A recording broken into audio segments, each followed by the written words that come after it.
acessar o sistema, eu coloquei a aula, todos receberam a notificação? Quem é que está chegando agora? Chegou agora? Está com acesso no sistema? No live? Sim ou não? Já está lá, certo? E está faltando... Oi? Foi, Guilherme, né? E outra coisa que eu ia perguntar, o que está faltando para vocês, eu acho que só a aula inaugural, porque faltou eu inverter as aulas. Só para confirmar, para que vocês não fiquem perdidos. Eu sei que no sistema, ele está como se hoje fosse aula prática, não é isso? Só que todas as segundas-feiras vão ser aulas teóricas e as terças é que serão aulas práticas. E aí eu já pergunto, vocês já providenciaram o jaleco? Sim. Todos estão com o jaleco? Eu já. Mas o primeiro. Depois de período, Então, estou perguntando todos, porque os meninos do segundo período eu sei que sim. Vocês conseguiram providenciar o jaleco? Eu tô com Você está com o que eu seu? te falei. pega amanhã, vamos pegar na quarta. Quem não tiver, tem que providenciar, porque amanhã já tem aula prática com o professor Romulo. Vai ser um laboratório.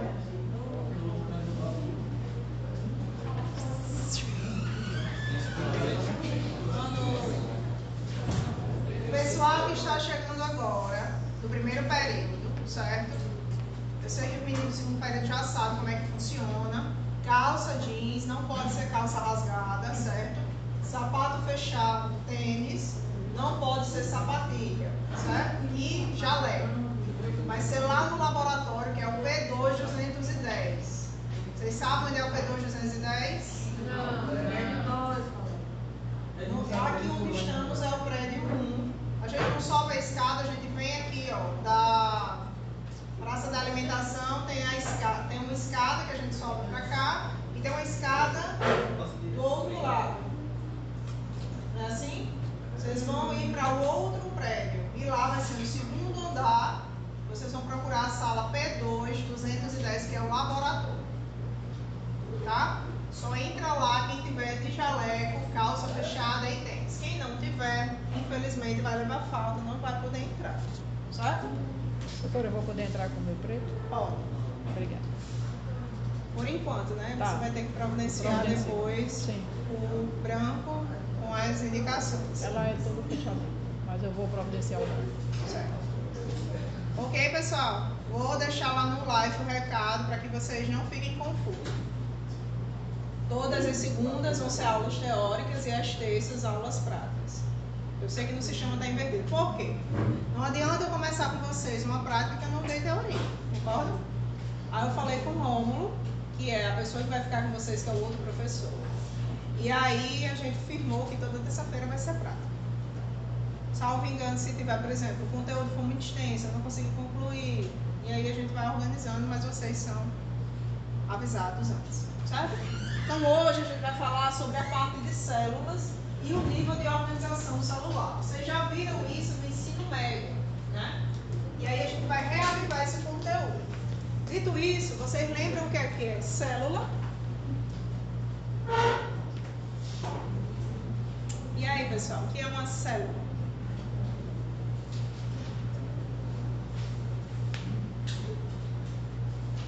É a menor partícula do... Não, esquece, o contrário, é o átomo, que é a menor partícula da célula. Sim. O que é uma célula?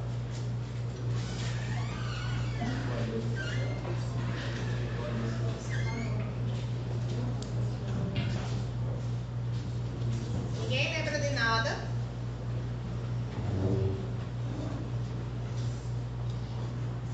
Só os animais têm célula ou os vegetais também têm célula? Tudo tem célula, é o que forma tudo. Eu posso dizer que a célula é como se fosse a unidade funcional de um organismo vivo? Isso. Posso, né? Boa noite. Eu posso dizer que todo organismo vivo ele é constituído por células? Não. Não. Não. Porque vírus não é célula. E é um organismo que ele é considerado vivo quando ele está no seu processo de reprodução, que seria multiplicação. É isso? Então, a gente precisa ter essas ressalvas para ter a compreensão. E aí a gente vai ver que a célula, se for a célula animal, ela vai ter essa estrutura. O que é isso? É uma célula animal. Por que eu sei que é uma célula animal? Porque eu não tenho a presença de uma camada extra. Eu só tenho uma membrana celular, nucleolo, e eu tenho as organelas. Lembram disso? Então, a grosso modo, se a gente imaginasse, né, como é que seria essa célula, se eu pegar um ovo e abrisse, a gema amarelinha seria o núcleo e a parte esbranquiçada seria o citoplasma, certo? E dentro do citoplasma, o que é que eu vou ter? Algumas organelas. Essas organelas, elas também têm funções, que já a gente vai falar, tá? Eu vou ter o núcleo que vai ser como se fosse o cérebro dessa célula, e ela que vai atribuir funções e comandos para essas organelas. Mas para que ela funcione, todas precisam estar funcionando de forma igual, certo? Deu para entender? E aí vocês já devem ter percebido que quando eu tenho a clara e a gema, eu tenho uma divisão, não é isso? Eu consigo ver o núcleo diferentemente da clara de ovo, que seria o citoplasma, concordam? E eu tenho uma membrana que envolve esse núcleo. O nome dessa membrana vai ser membrana nuclear, ela não envolve o núcleo. É assim? E ela vai fazer essa função de diferenciação em relação ao citoplasma. A gente vai ter alguns organismos que a gente não tem essa divisão, não tem essa membrana. Os meninos que pagaram a graves, qual é a célula que não tem núcleo? Os procariotos. E um exemplo dos procariotos? Algas, bactérias. E aí, né, o que a gente tem? É como se eu não tivesse essa divisória e o DNA, que é o material que vai fazer a função dessa célula, ela está toda distribuída dentro do citoplasma, certo? Deu para entender? Sim ou não? Então, vamos lá repetir. Isso aqui é o quê? Uma célula de quem? Uma célula animal. Aqui vai ser o quê? Núcleo. O núcleo ele é recoberto por quê? Membrana o quê? Eu tenho outra membrana que é externa, que tem... Qual é o nome dessa membrana externa? Membrana plasmática. Por isso que a gente tem que dizer membrana nuclear, que vai dividir o núcleo, e eu tenho aqui circunda o citoplasma, que é a membrana plasmática. É que a gente vai ver também hoje que ela é permeável. Já já a gente vai dizer o que é isso. Dentro desse citoplasma eu vou ter o quê? Organelas. E aí cada organela ela vai ter o quê? Uma função. Aí vocês vão lembrar que tem o retículo endoplasmático liso, retículo endoplasmático rugoso. Lembram disso? Ribossomos, complexo de Golgi, lisossomos. Não é isso? E cada uma dessas organelas ela vai ter uma função, tá? Temos a mitocôndria. Mitocôndria ela é uma organela que ela tem duas funções muito importantes. A primeira é que ela é responsável pela respiração celular, e a mitocôndria ela consegue ter no seu armazenamento um DNA materno. Então, todas as mulheres, todos os animais femininos, ele vai ter um conteúdo do DNA da mãe, tá? Só uma curiosidade. A gente vai ter um vacúolo, vai ter um centríolo. O centríolo, ele é muito importante na divisão celular, tá? Ele vai ser uma das organelas que vão fazer a estruturação para que eu consiga dividir a célula de forma igualitária. Ok? Alguma dúvida? Então a gente já falou, né, sobre a célula. A célula ela foi descoberta por esse cara, Robert. E ele descobriu, olha só, em 1635. Um tempinho atrás, né? Ele foi o primeiro a conseguir, né, distinguir e conseguiu classificar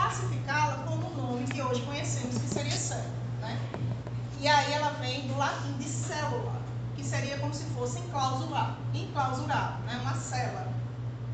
Ele não tinha o microscópio que nós temos hoje, mas ele conseguia ver que tinha uma estrutura que ela ficava no quadrante e ele achou que era como se fosse uma célula. Denominou, né, de célula. Certo?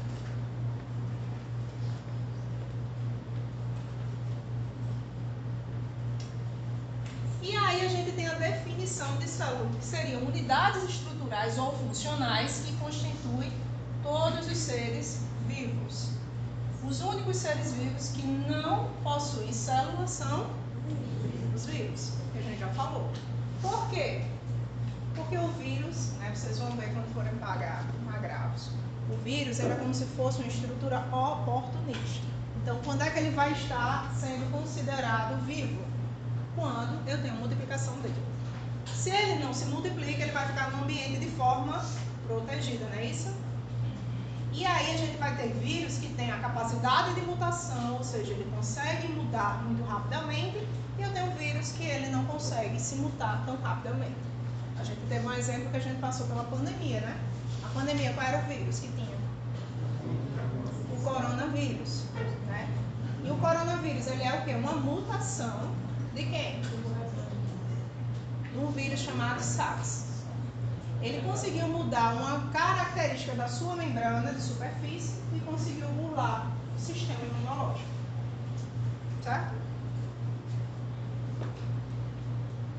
E aí a gente pode pensar, a maioria aqui de vocês tem um cachorro ou gato, ou grandes animais? Tudo. A gente tem as vacinas, não tem? Por exemplo, cães, a gente vai ter vacinas que a gente faz anualmente, é assim? Tem um filhotinho que a gente vacina, faz 3 exposições, felinos a gente faz 2 exposições, e quando ele é adulto a gente faz uma exposição única, não é isso? Dentro dessa aplicação da vacina, a gente tem 2 tipos de vacina. Tem a vacina que a gente chama de polivalente e tem a vacina que é antirrábica. Inclusive, sábado a gente teve vacinação antirrábica, não sei se vocês souberam.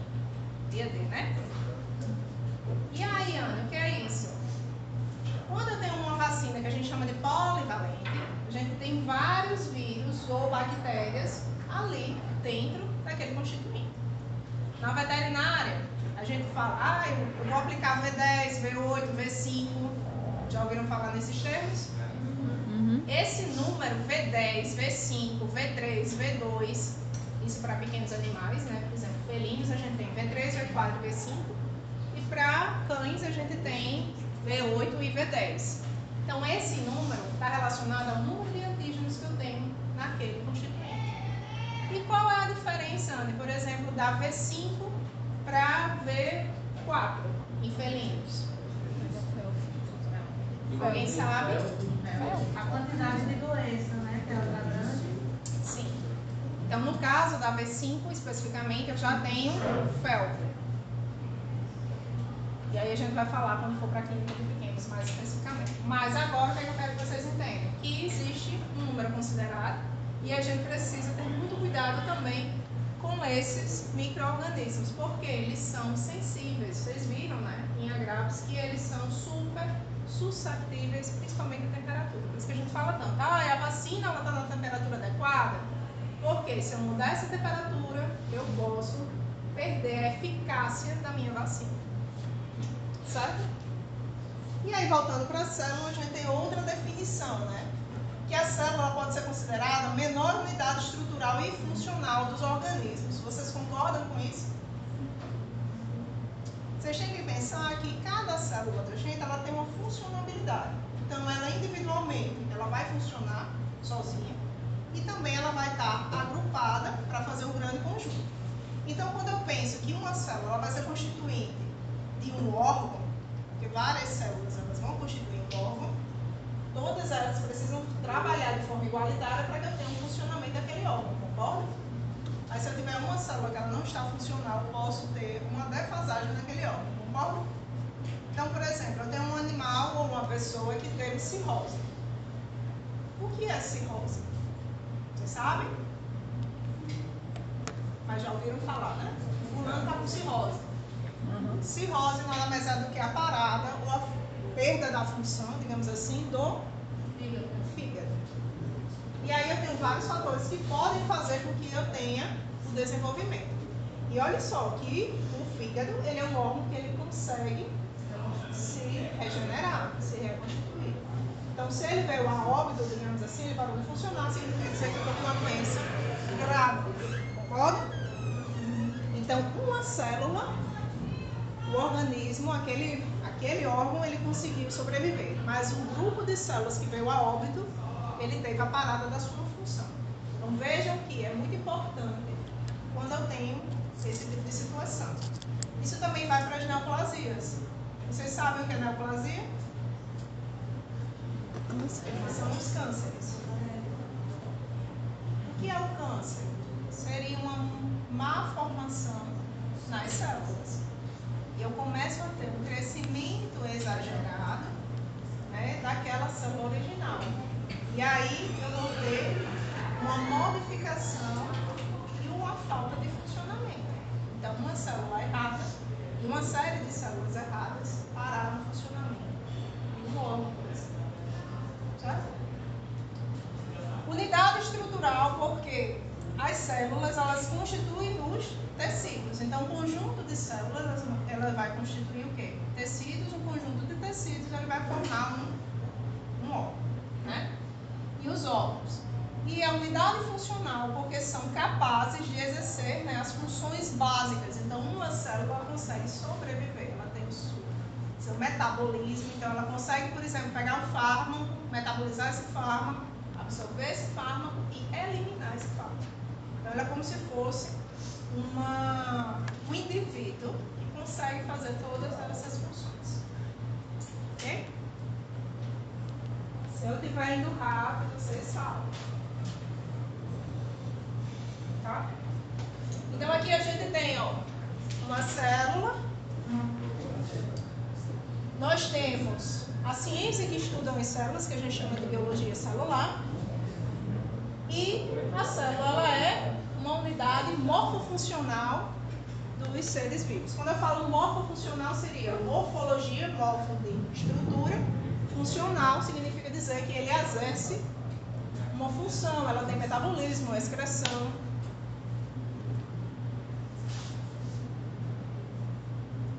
E aí as células a gente pode ter, né, dois tipos, como a gente falou, procarioto e eucarioto. Procarioto vai ser o quê? Sem aquela delimitação do núcleo. Então o núcleo ele vai estar distribuído no citoplasma, que seria o exemplo do reino Monera. Quem é o reino Monera? As bactérias. Tá?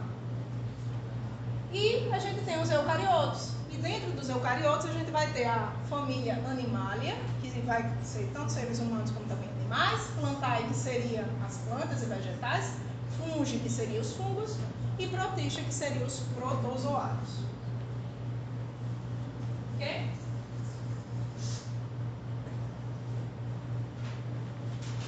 E as células, como a gente falou logo no primeiro slide, ela é formada por, além do núcleo, organelas. E aí a gente vai ter ribossomos, retículo endoplasmático rugoso, retículo endoplasmático liso, né, que é as siglas, certo? RER, rugoso, RL, liso. Complexo de Golgi, núcleo, peroxissomos. Os peroxissomos, eles são responsáveis por ter uma função de antioxidante. A maioria das células, ela precisa de oxigênio para as reações que acontecem nela vai liberar oxigênio. E o excesso de oxigênio, ele é prejudicial à célula. Então, ele precisa de um filtro. Quem vai fazer esse filtro? Os seus peroxissomos. Ok? Mitocôndrias, que a gente falou. Qual é a função da mitocôndria? Respiração celular. Cloroplastos. Os cloroplastos, eles só vão estar presentes em um tipo celular, que seria dois, na verdade, né? Do reino Plantae, certo? E alguns do reino Fuji. Porque o cloroplasto ele vai ter a função de absorção de luz e metabolização para fazer a fotossíntese. Tá? Nós temos os lisossomos. Os lisossomos ele tem função de quebra celular, tá? Metabolização. E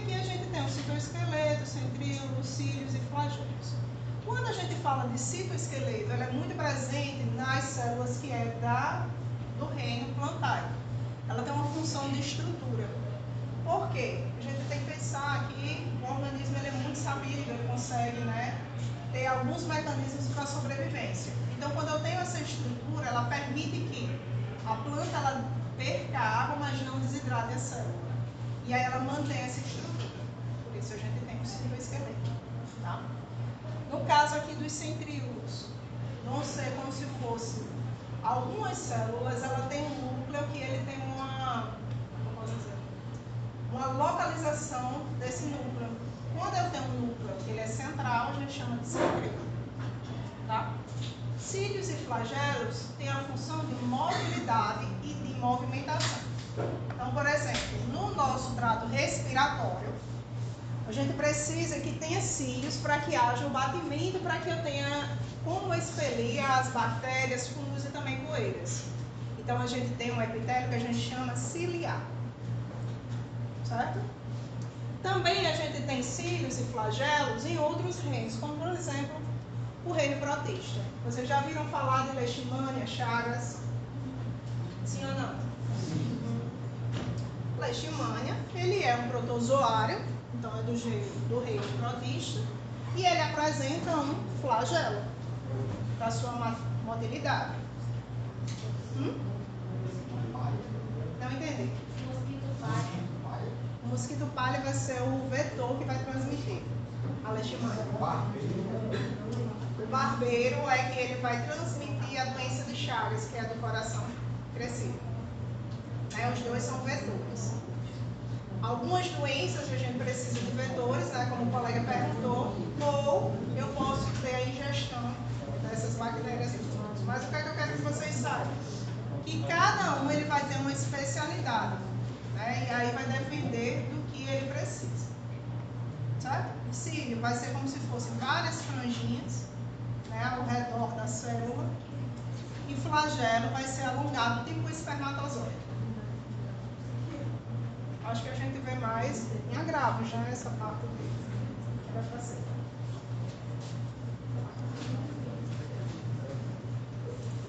E aí, né, algumas coisas, algumas outras, outras áreas que a gente pode estudar com a célula. Bioquímica, embriologia, histologia, fisiologia, biofísica e genética. O que é que a gente estuda na bioquímica? Bio de biologia, de seres, química, metabólicos. Então, por exemplo, como é que funciona o ciclo de Krebs? Como é que funciona a via glicolítica? Seria de eu pegar uma glicose e conseguir transformá-la, né, na sua menor porção, que seria piruvato. Então, a bioquímica ela vai ver todo esse curso. Embriologia, o que é que eu vou ver em embriologia? Embrio de quê? Embrião. Bio é vida. Bio é Vida não? vida. Tá em folha.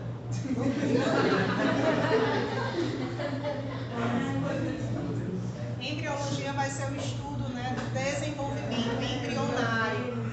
Então, por exemplo, quando a gente tem uma criança, tem um animal, um filhote, toda essa gestação, ela precisa passar por sucessivos tipos, né, de divisões para que eu tenha a formação desse indivíduo. Então, quem vai estudar? Embriologia. E a histologia vai estudar o quê? Isto, né, de tecidos, então vai ser o estudo dos tecidos. Então, por exemplo, eu estou com um paciente que ele está com uma lesão de pele, eu quero fazer uma biópsia. O que é a biópsia? É a coleta do tecido. Diferentemente de citologia. Citologia vai ser a coleta das células. Vocês já devem ter visto que a galera pega um nódulo, coloca uma agulha e faz a aspiração. Quando eu faço esse tipo de coleta, não estou fazendo histologia, eu estou fazendo citologia. Na citologia eu quero observar as células. Olha, eu consigo identificar um tumor com a citologia? Depende. Quem é que vai realmente me mostrar isso? A histologia. E a patologia seria aqui, o que? Que não está aqui, mas vai ser o estudo das doenças dos tecidos. Histologia seria estudo, né, do tecido de forma normal. Patologia seria o tecido doente. Tá? Fisiologia. O que seria fisiologia? Oi. Então, a citologia não examina.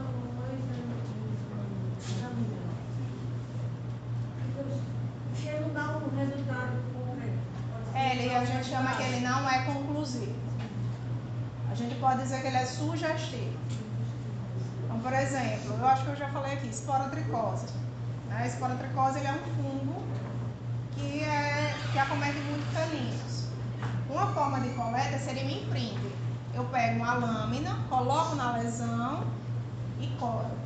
Esse imprint é uma citologia. Eu posso, né, conseguir observar algumas hifas, mas às vezes eu posso não coletar. Então ele não é conclusivo. Agora, se eu pegar uma biópsia, que seria o tecido, aí eu consigo fazer a melhor visualização.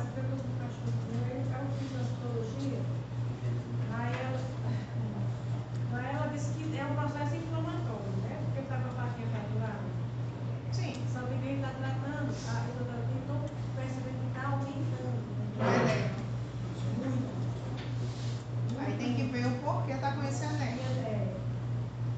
Porque pode ser. Na citologia deve ser um processo inflamatório. Sim. Nesse caso, ela entra com a biópsia. Já que Nesse não está caso- cicatrizando, está aumentando. Ele não está, né? Está só aumentando, né? Aí está aumentando o quê? A lesão ou o edema? O edema. Aí eu tenho que verificar se esse meu paciente ele não tem uma doença metabólica associada. Diabetes, síndrome de Cushing. É porque assim, Entra uma síndrome de Cushing aqui. dependendo da. Eu não sei como é que é o físico desse paciente, mas uma síndrome de Cushing é uma doença metabólica. Porque tudo isso pode retardar a cicatrização. Porque assim, se eu não tratar para poder fazer a cirurgia, porque está fraturado. Aí o que é que acontece? O que pode estar acontecendo nessa situação que é fraturada, eu não estou tendo aporte sanguíneo ali. Se eu não tenho sangue chegando na região, não vai cicatrizar. Quando eu tenho um animal que ele é amputado, que precisa de amputação, uma das coisas que a gente é fator, né? Se eu vou amputar ou vou manter, é essa questão de cicatrização. Espera-se que a ferida ela tenha uma melhora na primeira semana ou na segunda semana. Se ela não tem essa melhora, é sugestivo de amputação. Não adianta, porque aquilo ali não vai cicatrizar. Porque uma das coisas principais é suporte sanguíneo não está chegando lá. Se não tem, não cicatriza. Você tem que dar uma conversa, mas ele não. É complicado. Dói, né?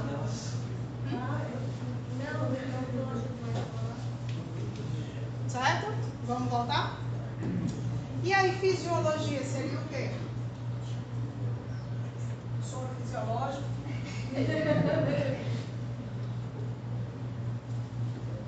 Quando a gente fala de fisiologia, é a gente entender como é que funciona de forma normal os tecidos de forma geral. Então, por exemplo, como é que funciona o sistema cardíaco? A gente precisa entender como é normal, que a gente chama de fisiológico, para a gente poder entender o anormal, que seria um paciente que está descompensado, com hipertensão ou com edema. Então, a gente vai ver, né, nesse curso, nessa, o seu, certo? Biofísica. Vocês sabem o que é isso? Vamos lá, professora. Biofísica. Sim. E biobiologia seria a biologia do movimento. A gente vê muito pouco biofísica dentro da veterinária, a gente vê muito nos outros cursos da área de saúde. Dentro de biofísica é que a gente faz, né, a aferição de pressão. Que a gente vai ver, né, o movimento junto com a associação à descompensação. E aí a gente consegue verificar. Em animal, a gente não consegue auscultar as bolhas. Não sei se vocês sabem como é que é o princípio de verificação da pressão. Quando a gente coloca um manguito, que é aquele que vai, né, ser bombeado para inflar, ele vai inflar, né? A gente vai dizer, vai perder o braço, não. Vai inflar, inflar, inflar e vai parar a circulação. Então a gente não tem uma pessoa que ele está com um esteto. Então ele vai bombear, bombear, até vai chegar um momento que ele não vai escutar nada. Quando eu estou abrindo aquele mangueirito, né, que é para sair o ar, eu vou auscultar a primeira bolha de sangue, ou seja, o retorno venoso. E esse retorno venoso, ele vai apontar naquele ponteirozinho. 12 vai ser aquele. E o último vai ser a última bolha. Então, 12 por 8, 10 por 8. E a última bolha é o valor da pressão no final. Certo? Em animais, a gente não consegue fazer isso. O que a gente faz? Utiliza um manguito, que é um manguito específico, e ele vai estar conectado normalmente com um aparelho. E esse aparelho é que ele vai, né, já dar a pressão desse meu paciente, porque a gente não consegue auscultar. Tá? E a genética, como o próprio nome diz, gene, vai ser o estudo do gene do meu indivíduo, seja ele de uma célula, seja ele de um embrião. A gente vê muito, ouve muito falar, eu tenho um paciente que ele tem uma doença hereditária.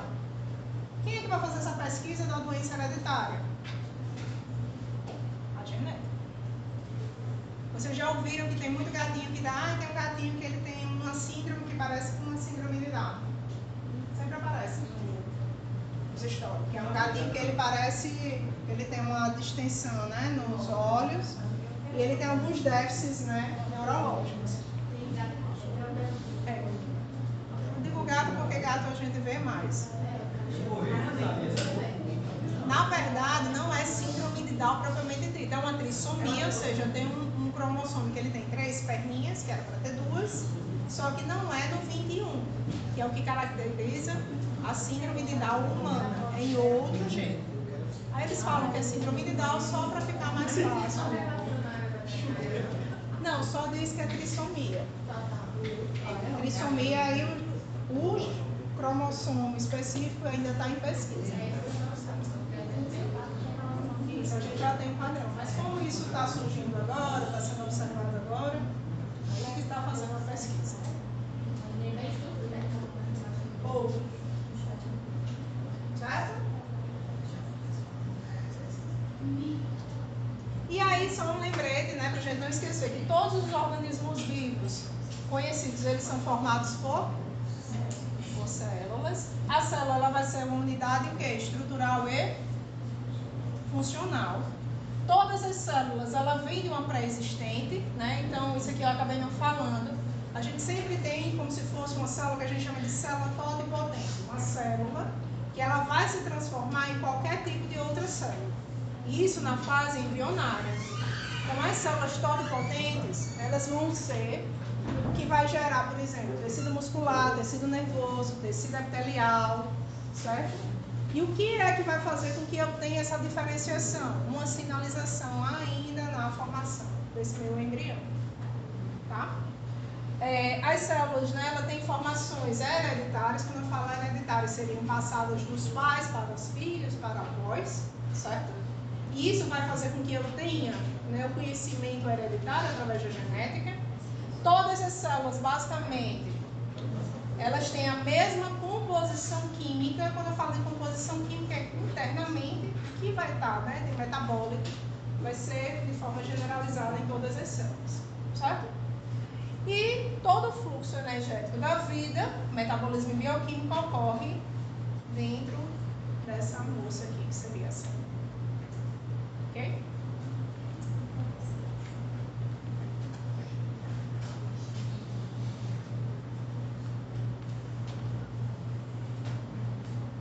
E aí, ó, a partir, então, né, do estudo das células, passou a se relacionar com a causa de muitas doenças. Nicholas Andre, né, em 1656, ele foi o primeiro a propor, sem evidências, né, físicas, que os micro-organismos seriam aqueles que causam doenças. E quando a gente fala de micro-organismos, a gente hoje abrange para fungos, bactérias, vírus.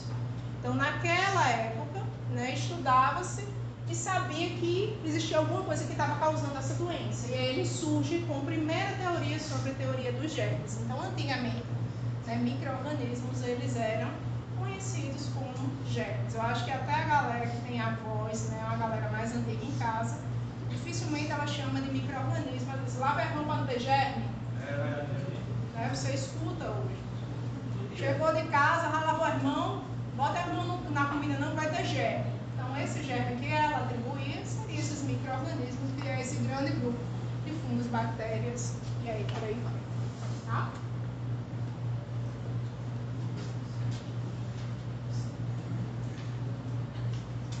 E aqui a gente tem a sequência, né, de todo o ciclo. Então, a gente tem um átomo, que aí o átomo seria uma menor unidade funcional. Nós temos a molécula.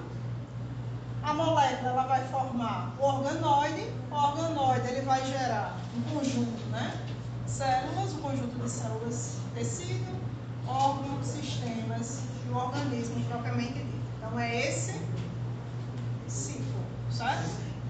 E aqui a gente tem, né, as demais características. Átomo, molécula, organela, célula, tecido, órgão, sistemas, organismo, população, comunidade, ecossistema e a nossa biosfera.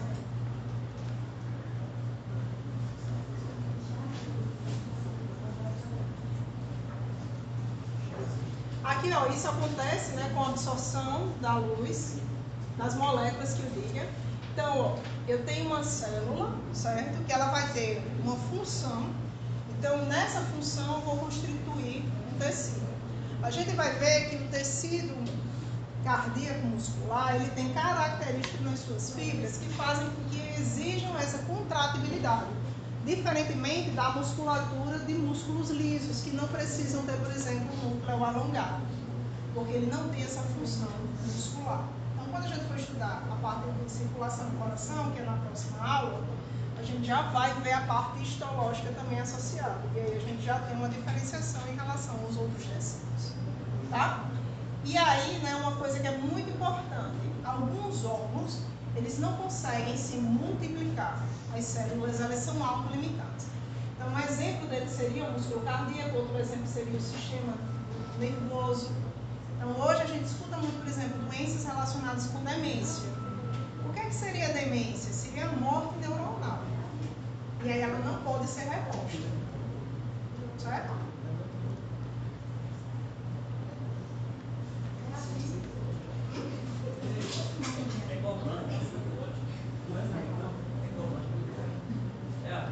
É bom que eu não. Então aqui a gente tem, que sistema é esse? Conseguem visualizar? Circulatório. Sistema circulatório. O sistema circulatório a gente vai ver, né, que a gente vai ter a passagem do ciclo venoso e do ciclo arterial. Então, quando a gente for falar o sistema cardíaco, por exemplo, a gente vai ver que o coração ele vai ter duas entradas. Lembra que o coração ele tem 4 entradas? E aí, ele, qual é a função dele? Fazer a micro e a macro circulação. Na micro, ele vai sair do coração e para os pulmões para ser oxigenado.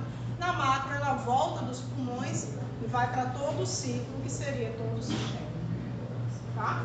E aí, em vermelho, a gente sempre caracteriza como sangue arterial e azul, sangue venoso.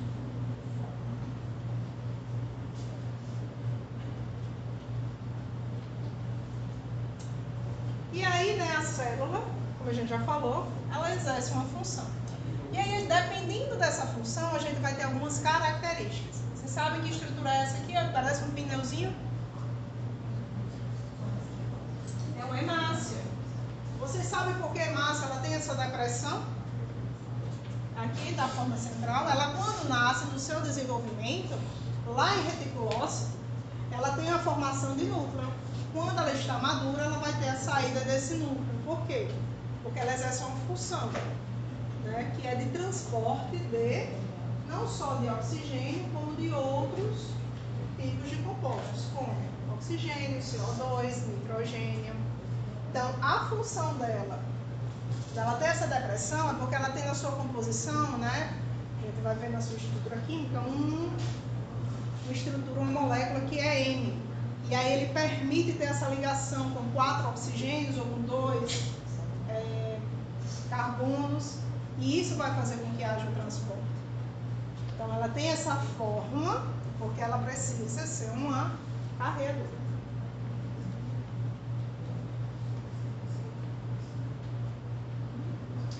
E aí, para vocês treinarem.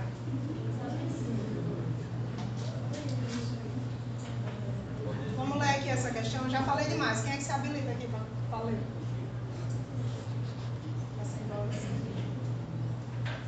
Ninguém vai ler.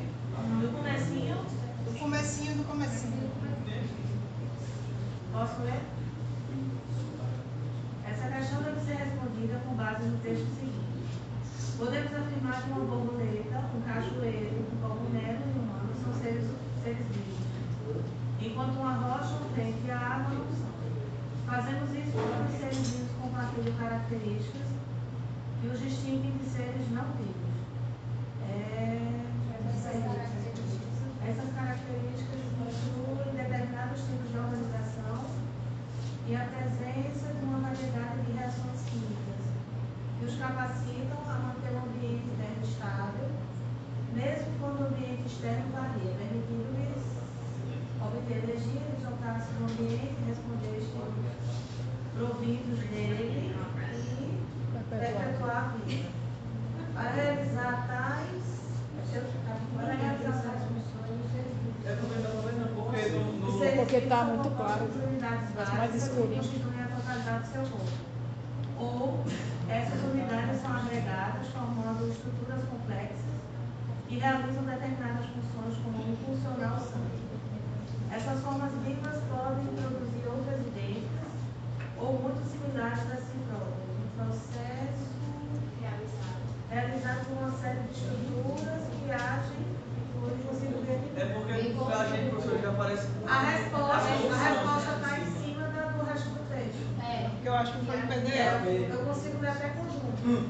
Conjunto. No início de suas vidas, essas formas vivas podem ser idênticas aos organismos que formaram ou sofreram mudanças que as tornaram similares a organismos do estado posterior, além de aumentarem o tamanho dos seus corpos durante todo esse processo. Os níveis de organização de vida que podem depender desse texto são: opção A seria célula, órgão, população, ecossistema. B, célula, órgão, sistema e organismo. C, tecido, sistema, organismo, biosfera. D, tecido, órgão, sistema e comunidade.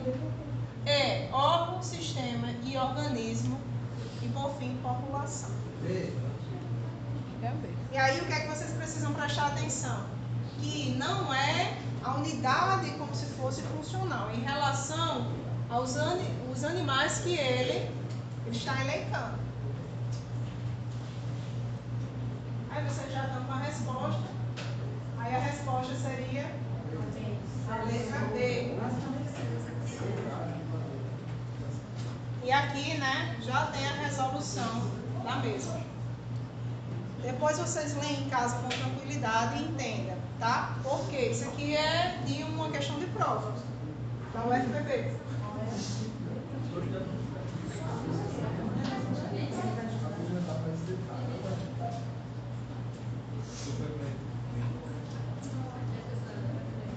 Pessoal, todas as células elas são constituídas, né, dos mesmos componentes semelhantes.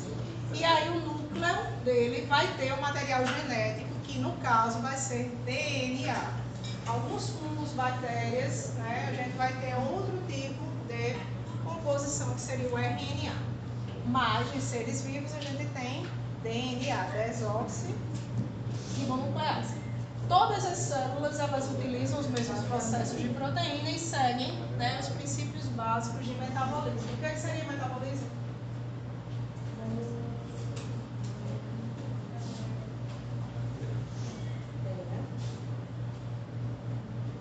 E aí, pessoal, segundo período que pagou a graus, o que é metabolismo?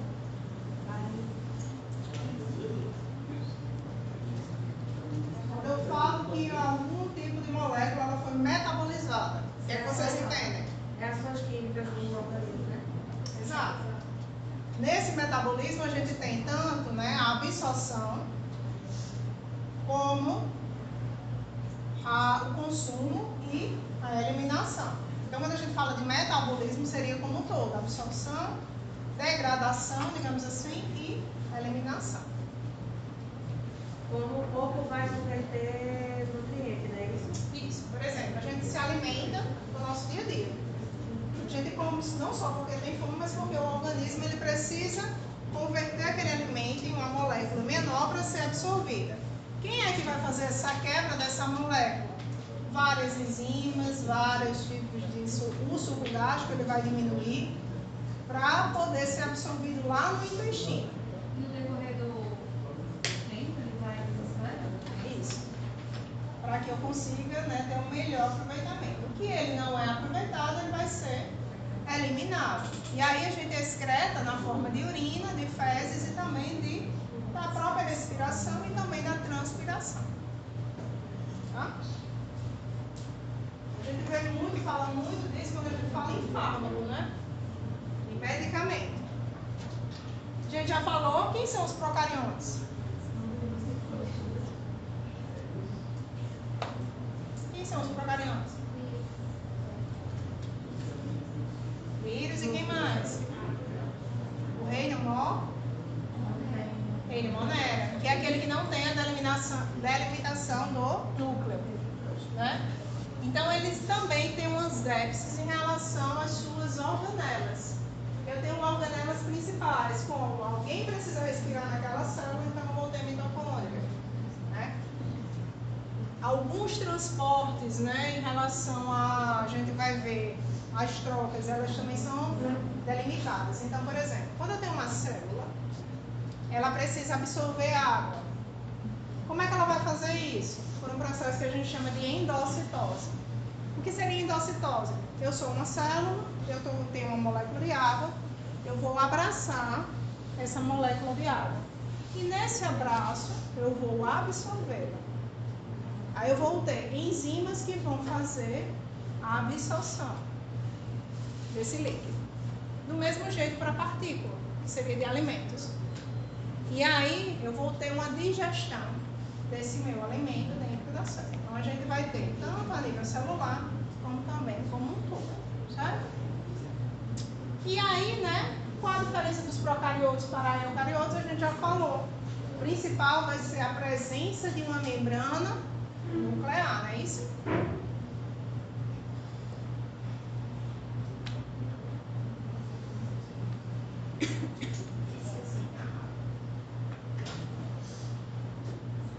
Então aqui, ó, a gente tem um exemplo de uma célula procariota ou procarionte e uma célula eucarionte e um eucarioto. Vocês conseguem ver a diferença? Mais complexa. Eu tenho aqui a presença, aqui eu tenho dois exemplos, né? Eu tenho uma presença de flagelo para vocês verem, e essa parte, né, externa seria cílios. Aqui não tem núcleo. O núcleo ele é esse azul mais escuro e ele está disperso em todo o citoplasma que está representado em azul claro, certo? E aqui a gente tem, né, uma célula eucariota como se tivesse um seu corte transversal. E a gente está visualizando ela de cima. Então aqui a gente vai ter o núcleo, a membrana que recobre o núcleo, que vai ser qual é o nome? Nuclear. Membrana nuclear. Aqui a gente vai ter o complexo de Golgi. Aqui a gente vai ter o quê? É como se fosse várias bolsinhas achatadas. Não. Lisossoma é pequenininha. Aqui a gente tem a mitocôndria, aqui a gente tem o retículo endoplasmático liso. Por que não é rugoso? Porque o rugoso ele vai ter a presença de ribossomos. Então é como se fossem várias bolinhas aderidos, né, nessas bolsinhas. Certo? Aqui a gente tem os centríolos, aqui a gente tem o que poderia ser, né, um cloroplasto. E aqui a gente tem a mitocôndria, tá? E essa parte que está, né, espessa, podem ser resíduos de outras organelas, ou o próprio metabolismo.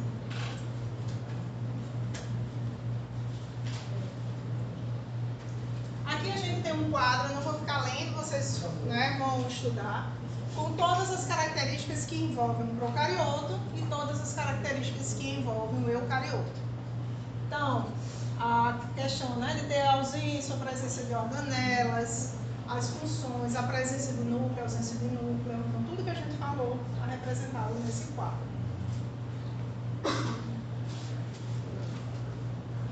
E aqui continua, certo? É continuidade. Alguma dúvida sobre célula? Aqui a gente tem, né, um corte transversal de uma célula muscular. Aqui, ó, tudo isso daqui, tudo isso daqui, ó, é uma célula, tá? E essa parte escurecida a gente chama de núcleo. A gente vai ver que a contração muscular, ela... Vocês viram minha gráfica? A contração muscular? Não. Mas vocês vão ver em sistema locomotor. A contração muscular, que vocês vão ver lá na musculatura em sistema locomotor, ele vai ser uma transposição de duas proteínas, que é a actina e miosina. E elas precisam deslizar uma sobre a outra para que eu tenha ou a contração ou o relaxamento. Então, quando eu faço o meu movimento, eu preciso ter contração muscular e relaxamento de outro. Porque vocês vão ver que quando eu tenho contração de bíceps, eu tenho relaxamento de tríceps.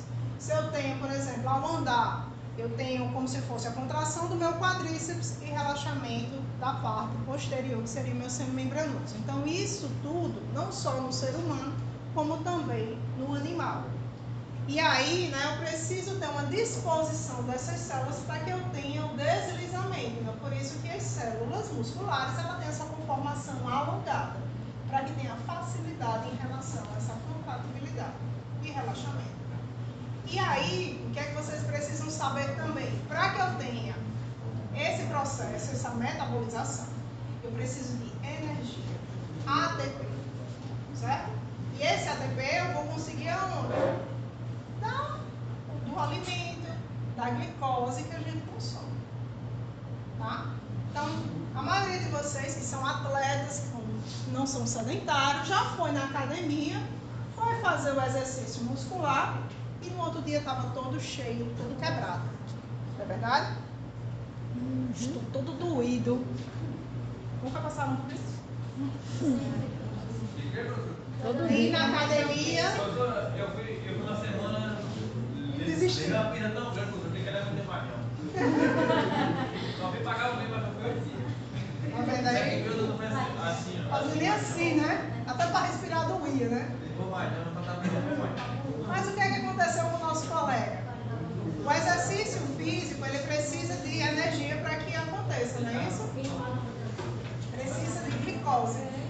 Quando eu começo a exercer essa função de contratibilidade e não tenho glicose, eu vou quebrar essa energia de forma anaeróbica. E aí eu vou ter como resultado ácido lático. O ácido lático, quando se acumula na musculatura, ele é causa dor. A gente tem muito, por exemplo, em animais de alta performance, equinos. Equinos, eles que, por exemplo, que correm vaquejada, ele tem muito esforço físico. E aí, às vezes, ele tem umas contraturas.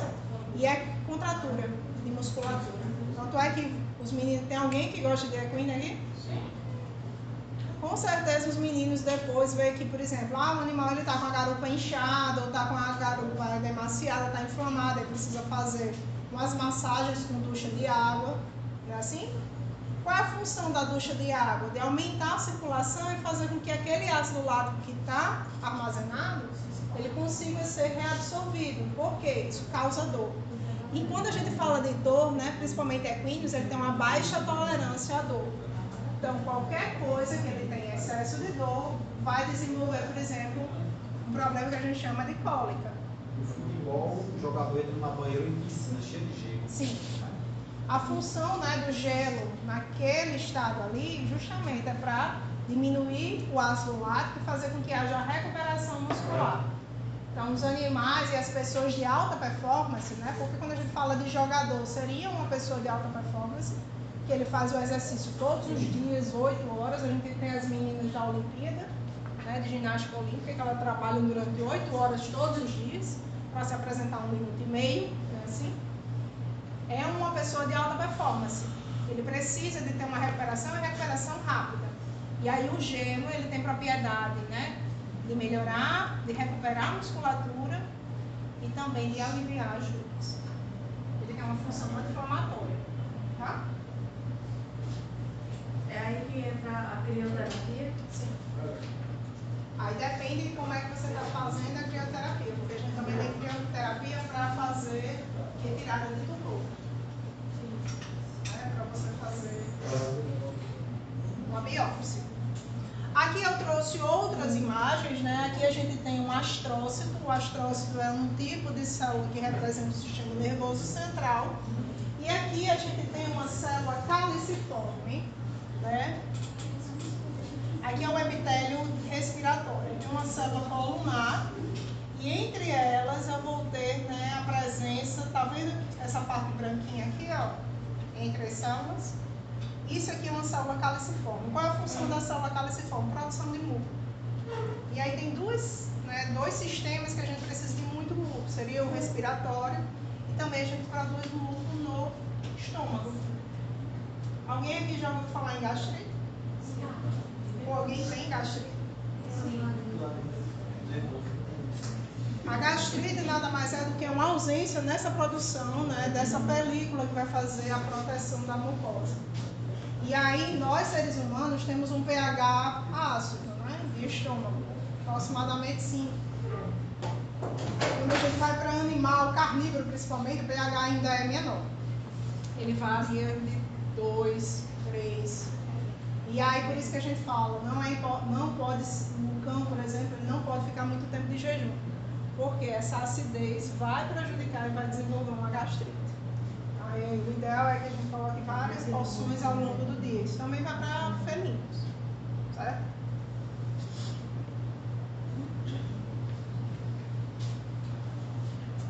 Aqui, ó, a gente tem uma célula, um conjunto de células pavimentosas, tá? Essas células pavimentosas, ela tem essa estrutura como se fosse ou ovoide ou então achatado, certo? É um epitélio que a gente chama de epitélio simples. Por quê? Eu tenho só uma linha de célula. Se tivesse mais de uma, a gente chamava dele composto.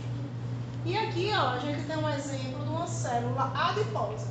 Tudo isso daqui, ó, por incrível que pareça, é o citoplasma. E essa parte arroxeada aqui, achatadinha, aqui é um núcleo. Tá?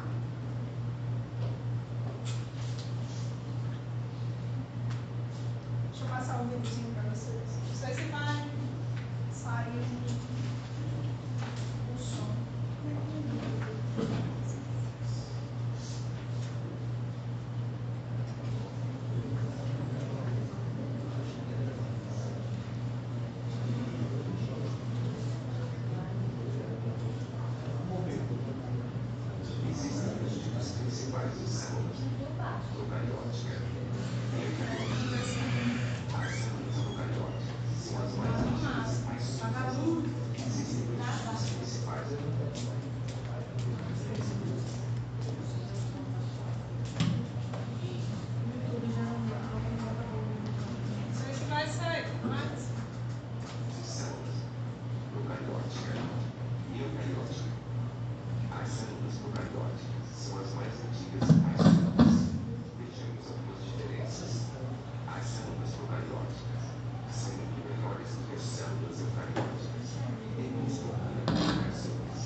essa região da ureoide.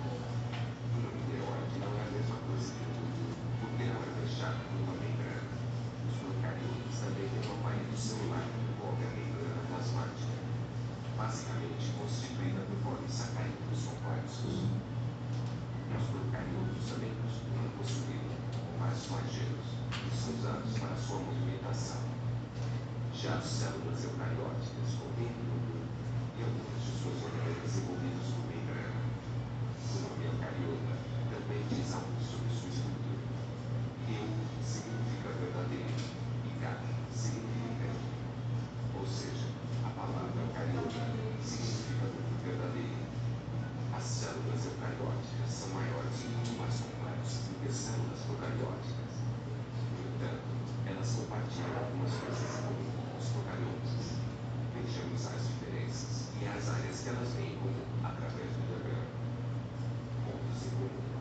As duas têm o DNA como material genético. Têm ribossomos, citoplasma e membrana plasmática. Agora veremos algumas coisas em que elas têm de diferente. As células procarióticas são as mais antigas. Elas são pequenas e relativamente simples. As células eucarióticas evoluíram a partir de células procarióticas. Elas são maiores e muito mais complexas internamente. Os procariotas não possuem um núcleo definido e também não possuem organelas membranosas. As células eucarióticas têm um núcleo e também contêm organelas. As células procariotas são organismos unicelulares. As células eucariotas podem ser unicelulares ou multicelulares. O DNA de um procariota é geralmente organizado em um cromossomo circular único, enquanto que o DNA de uma célula eucariótica é organizado em cromossomos lineares. Organelas são como pequenos órgãos. Qual o canal, professora, desse vídeo no YouTube? Dá pra entender? Nutri Diversidade. Nutri Diversidade. Ah,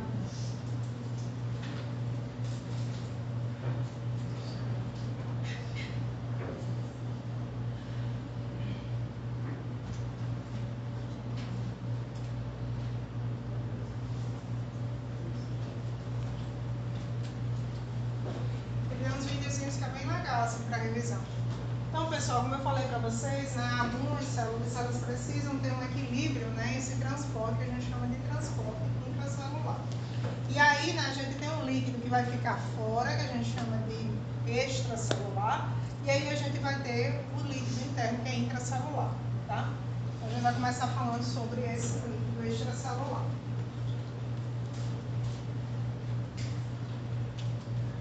Então, aqui, ó, a gente tem a célula, certo? E ao redor dessa célula a gente vai ter um líquido. Líquido esse que a gente chama de líquido extracelular. Que a gente chama de líquido, tá? Nós temos o vaso, que também tem o seu conteúdo, o seu líquido, que pode acabar tendo extravasamento para o líquido, para o meio extracelular. Então, por exemplo, se eu tenho uma hemorragia nesse vaso, para onde é que vai esse sangue? Para esse líquido extracelular. O organismo consegue reabsorver? Não. Por isso que aí a gente vai ter como se fosse os edemas. Certo? Se eu tenho um desequilíbrio osmótico, ou seja, eu tenho um desequilíbrio entre esse meio externo e o meio interno, eu posso absorver líquido, eu posso extravasar líquido. Então, no caso de um paciente que ele tenha edema, como eu falei para vocês, o que seria edema? Seria acúmulo de líquido em áreas que não são adequadas. Então, por exemplo, eu tenho um paciente que ele é cardíaco. Eu, às vezes, tenho como efeito colateral a ascite, que nada mais é do que acúmulo de líquido abdominal. Esse líquido, ele consegue ser absorvido? Não. E aí, o que a gente precisa fazer? Precisa usar medicação, né, que seria os antidiuréticos, e dependendo da situação, eu tenho que drenar esse líquido. Por quê? Se eu tenho um líquido que ele não é para estar lá, como é que esse paciente vai conseguir respirar, por exemplo? Então, é incômodo. E aí eu preciso drenar, tá? Então, ó, isso aqui... Oi. O intersticial que está entre os tecidos. Eu preciso que esse líquido ele esteja, né, de forma adequada para que eu não tenha o extravasamento de um líquido, por exemplo, que está no meu vaso celular, no meu vaso sanguíneo. Então, por exemplo, se eu tenho aqui que é para ser isotônico, com excesso nem de sal, nem de... Não é para ter excesso de sódio, tá? E aí eu tenho excesso de sódio. O que é que vai acontecer? Esse líquido que está no meu vaso, ele vai tender a sair. E eu posso ter uma desidratação. Estou dando um exemplo. Isso aqui seria fisiológico, um equilíbrio entre esses líquidos. Qualquer desequilíbrio, eu vou ter efeitos colaterais, como eu falei, ascite, edemas, entendeu? O que é que eu quero que vocês entendam agora? Que existem esses líquidos e que esses líquidos eles precisam estar de forma organizada para que eu não tenha descompensação. Isso a gente chama de fisiológico. Então, para ser fisiológico, o líquido ele tem que estar mais ou menos 40%, a parte do vaso sanguíneo, que seria, né, o líquido que a gente chama de plasma, vai estar em torno de 4%, e o intercelular, que vai ficar entre os tecidos, 14%. Qualquer desequilíbrio aqui, eu vou ter efeitos colaterais. Deu para entender ou não? Esse líquido acumula uma pleura? Pode sim. Ele pode acumular em outros órgãos. Eu dei o exemplo da ascite porque é uma coisa que a gente visualiza, edema de membro, né? A gente também visualiza, principalmente da questão posterior, concava. Então isso é uma desordem, um desequilíbrio. Um hematoma. O que é que aconteceu no hematoma? Eu tive uma lesão, eu tive uma lesão física, né, daquele meu membro, eu tive um desequilíbrio nesses líquidos, o meu vaso sanguíneo ele extravasou e ficou no tecido. E aí a gente consegue visualizar o roxo. E aí quanto tempo ele vai ser reabsorvido? Aí depende do tamanho da lesão. Às vezes pelo menos uns 14 dias. Que aí a gente vai ter o avermelhamento desse meu roxo, vou ter, aí até ficar ele meio amarelado, esverdeado, amarelado, e aí a gente vai ter desaparecimento total. Mas demora um tempo. Certo? Eu passei aqui.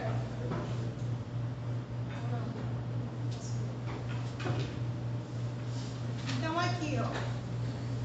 A gente tem outra representação desse meu líquido extracelular. Aqui em vermelho está representada a hemácia, em azul seria como se fosse o sangue venoso, que é rico em CO2, e em vermelho a gente vai ter o líquido, o sangue no caso, rico em oxigênio. Percebam que aqui o que é que consegue visualizar? Que eu tenho como se fosse, né, uma mistura entre esses sangues, né? E aí, né, eu vou ter o líquido intersticial aqui embaixo, eu vou ter o vaso que vai estar com uma concentração de 4%, e aí eu tenho um equilíbrio para que não haja o extravasamento. Deu para entender? Sim ou não? Sim. E ali a representação das células, certo? E esse movimento, ele é contínuo para que eu tenha um equilíbrio. Então, não é uma coisa que vai ficar estacionária. Vai chegar um momento em que eu vou ter uma maior concentração, uma menor concentração, mas que sempre retorna àquele meu estado inicial, que a gente chama de homeostasia. Homeostasia seria tudo que está em equilíbrio. Uma disfunção na minha homeostasia, eu vou ter, né, efeitos colaterais. Não são desejados. Tá? E aí a gente vai para a parte de transporte.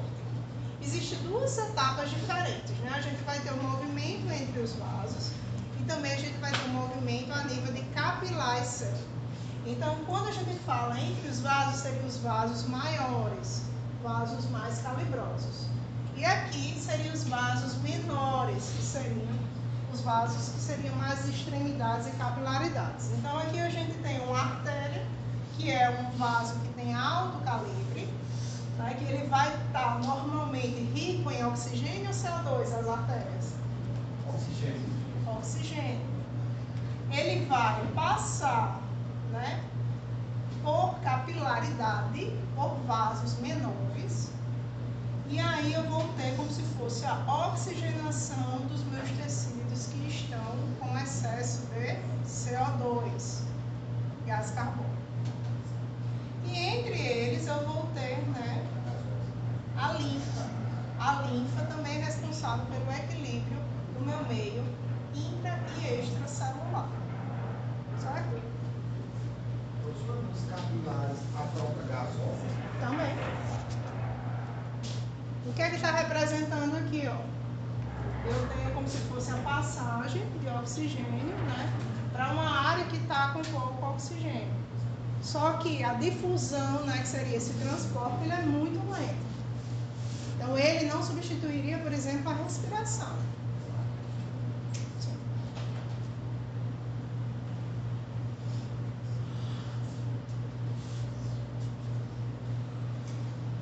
Aqui a gente tem, né, um exemplo de toda a função de como o colega perguntou. Já estou respondendo, né, essa pergunta. Aqui a gente vai ter o coração. O coração ele é dividido em 4 câmaras. Essas câmaras, né, átrio, ventrículo, correto? Aqui é o lado direito, aqui é o lado esquerdo. Se vocês perceberem, né, normalmente o coração do lado esquerdo, ele tem como se fosse, não sei se está dando para ver aqui, ele é menorzinho o ventrículo. Consegue visualizar? Acontece com o pulmão também, professora, com a parte maior. Aí depende das espécies animais, que aí a gente tem tipo multilobado, trilobado, vocês vão ver em sistema locomotor. Dependendo da variação da espécie, a gente tem a anatomia diferente. Tá? E aí, por quê? O lado esquerdo ele é responsável pela ejeção do sangue para todo o corpo, para oxigenar. E aí eu tenho uma parede, não sei se está dando para ver aqui, da musculatura mais desenvolvida, diferentemente do lado direito, que é onde vai ter a circulação menor, que vai ser a saída do sangue para a oxigenação lá a nível de pulmão. Tá? Então aqui a gente tem os pulmões, onde vai ter a oxigenação, e depois o seu retorno e a saída dele para nível sistêmico. E os principais órgãos, que são órgãos que têm muito, né? Precisa de um grande fluxo de sangue oxigenado para que ele funcione. A gente vai ter, né, o sistema renal, tá? Sistema que é a nível hepático, e também aqui a gente tem o pâncreas. Então são órgãos, né, que tem muito oxigenação, precisa de muita demanda de sangue. Por exemplo, o rim, ele vai ser o órgão responsável por todo o filtro, né, do metabolismo do organismo. E quem vai fazer a metabolização vai ser o fígado. Tá? Os pulmões também são bastante irrigados, porque é um órgão que ele precisa de grande funcionalidade. Por isso que ele tem, né, como se fosse uma coloração avermelhada também. Certo? Alguma dúvida por enquanto? Então aqui, né, a gente tem o exemplo da circulação, a oxigenação, os órgãos funcionados, para que eu tenha, né, todo o funcionamento a nível sistêmico. Sistema renal, né, a gente já falou. E aí a gente vai para a parte de membranas. Aí eu termino membranas e libero vocês. Normalmente, não sei se vocês lembram, eu não dou intervalo. Eu prefiro pegar direto, chegar até um certo ponto, e aí eu libero vocês. Vou só fazer a chamada e libero, certo? Então a gente tem, ó, a membrana plasmática, que é aquela que vai ficar, né, na parte externa do citoplasma. A membrana plasmática, ela tem essa conformação de bicamada fosfolipídica. Bicamada porque ela tem tanto, né, da parte superior como também da parte inferior.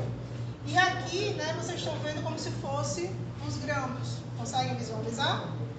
Aqui é como se eu tivesse uma cadeia que a gente chama hidrofóbica, que tem afinidade por gordura, e a parte interna é hidrofílica, que tem afinidade por água, por exemplo. Certo? Oi. Alguém falou? Não. Então aqui, ó, nessa camada externa, né, e também interna, eu vou ter as trocas gasosas. Então, se vocês imaginarem, eu tenho como se fosse aqui a parte externa da célula e aqui eu tenho a parte interna. E eu preciso que haja um influxo, né, para que eu tenha a saída ou entrada do que eu preciso para dentro da célula, certo? Quem é que vai sinalizar essa permeabilidade? Aí a gente vai ver que tem alguns transportes que vão fazer esse tipo de função, que a gente chama de canais. Canais esses que a gente chama canais de sódio, sódio potássio, sódio cloro. E o que é que eles permitem? A entrada e saída desses íons. E a função desses íons é de... Vocês vão ver que, por exemplo, se eu tenho excesso de sódio fora e excesso de cloro interno, por exemplo, eu faço com que haja saída de cloro para que tenha entrada de sódio. Tá?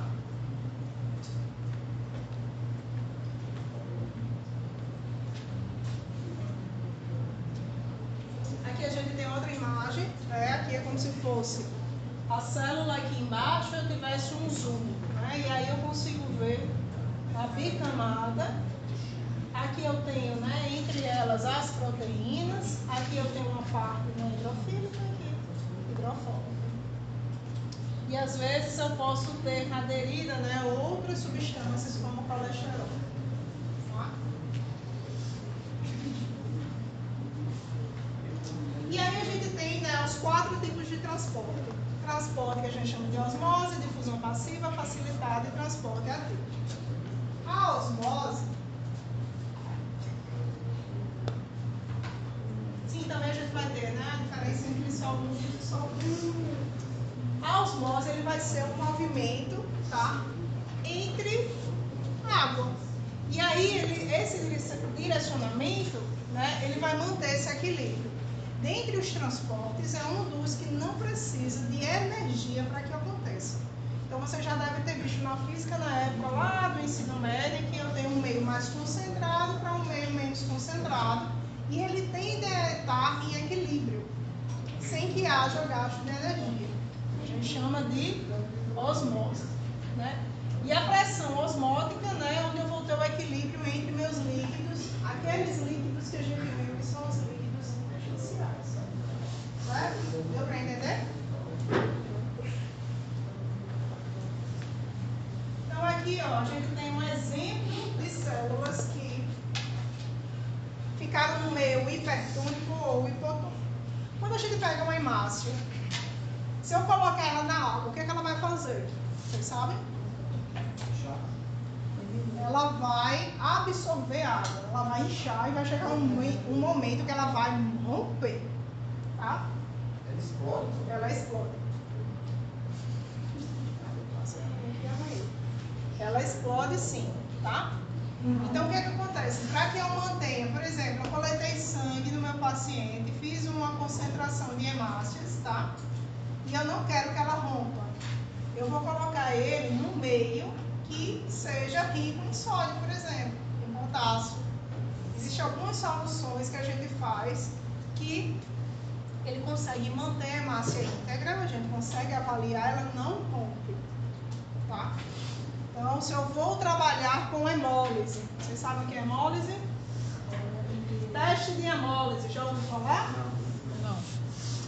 Quando eu pego sangue, né, e aí eu coloco o sangue do meu pão com o meu doador e verifico se ele é compatível ou não, o que é que eu tenho que observar? Se eu tenho lise ou quebra dessa hemácia ou não. Se elas não se rompem. Isso é o teste de hemólise. Se elas não se romperem, elas são, em teoria, compatíveis. Se não, eles são incompatíveis. Tá? Se eu quero fazer um teste de fármaco, tá? E eu quero saber se a minha hemácia ela vai lisar ou não. Primeira coisa que eu tenho que fazer, colocar ela no meio em que ela não rompa. Por exemplo, uma solução à base de potássio, que vai tipo imitar como se ela estivesse no sangue. Aí eu tenho o meu controle positivo. E aí, no teste com os fármacos, eu verifico se teve rompimento ou não. Porque se rompeu foi por causa do fármaco, não por causa do veículo em que estava esse fármaco. Deu para entender? Acho que sim, né? No vídeo aí deve ter.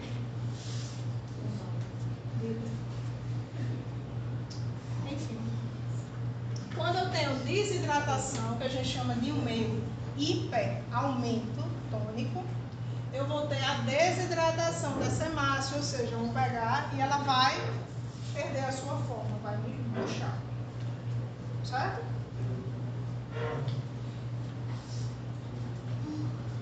A gente tem muitos vídeos que a gente mostra que é, por exemplo, o tomate. O tomate, quando ele fica velho, ele tende a desidratar, murchar.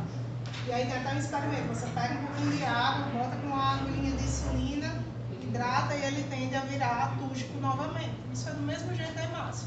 Se eu tenho um meio hipertônico, ela vai murchar. Quando eu reidrato, ela tende a voltar à sua normalidade. Agora, se eu sobrecarregá-la, ela vai absorver água e vai romper, certo?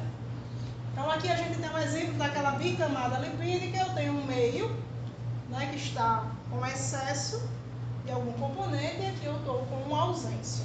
O que é que vai acontecer? Eu vou tentar ter o equilíbrio até que o meio extracelular e o meio intracelular eles estejam com o número, né, de componentes que eu desejo de forma igualitária. Tá? E aí, se eu tiver o gasto de energia nessa passagem, eu já não tenho mais aquele processo que eu falei para vocês, que seria a osmose. A gente chama de difusão passiva. Tá? Também não tem gasto de energia. É aquele equilíbrio entre os meios que não necessariamente é líquido, como a gente viu na osmose. Seria o equilíbrio dos solúveis. Okay?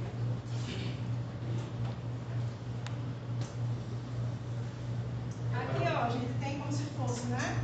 Estão conseguindo ver aqui, ó, um balde de tinta, que ele está como se tivesse um bloco sólido. A partir do momento que eu coloco em um meio, ele começa a se dispersar e aqui a gente tem a distribuição. Isso aqui, se eu fosse comparar com o fármaco, seria uma suspensão. Vocês sabem o que é suspensão? Não. Já viram vermífugo líquido? Isso, líquido. Vermífugo, veterinário líquido. A recomendação, o que é que eles dizem? Agitem antes de aplicar no seu animal, não é isso? Quando a gente agita, o que é que está acontecendo? Eu tenho um fármaco que ele está concentrado, quando eu balanço, ele se distribui por todo o meio, então ele fica uniforme. E aí eu consigo coletar a quantidade necessária para poder administrar no meu paciente. Então, assim, em forma de vocês imaginarem, seria tipo como se fosse o transporte passivo, certo? E aqui a gente tem um exemplo de outro tipo de transporte que ela é facilitada. Tá vendo que eu preciso ter esse camarada aqui, ó, para capturar o que eu desejo da forma externa, passar pela minha membrana e colocar na minha parte interna. Só que esse movimento, ele exige energia essa que a gente chama de ATP. Então a gente precisa ter energia para que haja esse tipo de transporte que tem a mesma função do anterior de manter a concentração externa e a interna de forma igualitária. Qual a diferença? Aqui eu preciso de energia e o outro não precisa.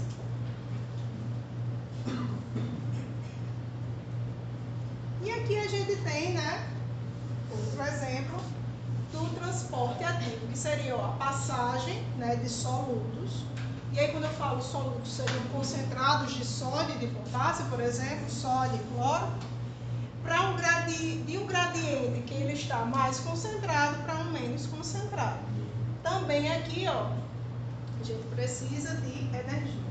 E esse tipo, né, de sistema, ele é como se fosse dependente. Então, como é que ele vai funcionar? Ele só funciona, por exemplo, sódio e potássio, se eu tiver, por exemplo, excesso de sódio em um canto e potássio no outro. Se eu não tiver sódio e potássio, eles não se comunicam, porque na membrana, o mesmo canal que entra o sódio é o que entra o potássio. Então, ele só entra por aquela porta. Se for outra molécula, ele não entra por ali.